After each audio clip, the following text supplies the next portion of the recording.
Greetings everyone, my name is MUecker, and I'll be presenting my new mechanic for Tournamental. My mechanic is an alternating spike trap that changes its position every time the player moves. My inspiration for this is really almost every game ever, because spike traps are one of the most common game mechanics. However, most notably I am inspired from the games like Dark Souls and Skyrim. So let me jump straight. You can start in either up or down, and then it just switches position every time the player moves. If it's down, it allows for safe passage, and if you come up to it while it's down, it will flip you up, killing the player and restarting the map. Some of the errors that I didn't intend for were that if a player gets to a position where they can just walk into a wall and just keep flipping the tiles, that they never really have to strategize. The other is sometimes you're able to just power your way through before the tiles can register.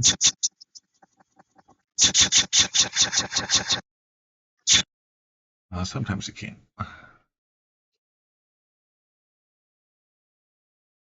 Alright, now let's get into how to make it.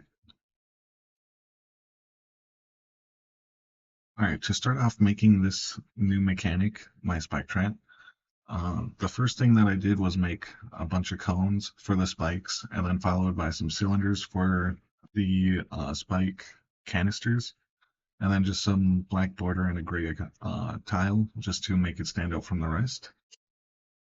And then after you get this completed, make sure you have a spike bed to make all of the spikes move up and down at once. After this is created, move over to the entity player, and on event begin play,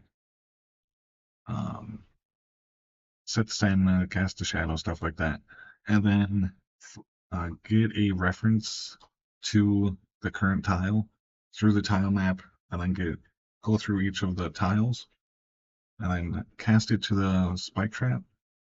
And this is to get the spike trap reference. And then you're going to want to go over to your player control and make a dispatch for player moved.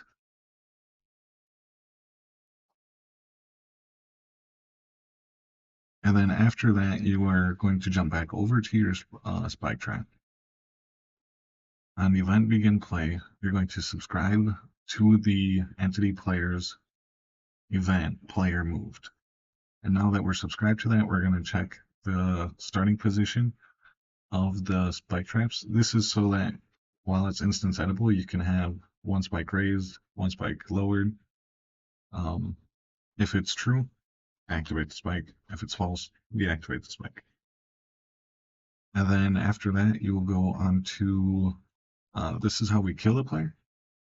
So on enter, just check the position, check the status of the spikes. If it's enabled, kill the player, reset the map.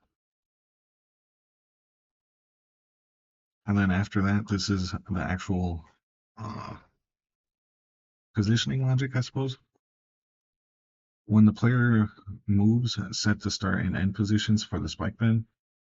The end position is 0, 0 when it's all the way down. Start position is -40 when it's a little bit higher. Or, no, that's backwards.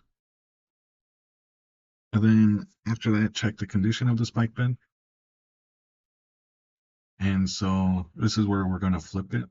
If it's true, play the animation noise. Flip if it's engaged or not. And then set the relative position to the opposite. So if it's true, make it false and lower.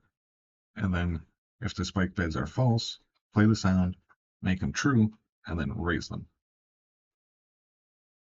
And that's pretty much it. There's not too much to it. Hopefully it's easy to follow. Let me know if you have any questions.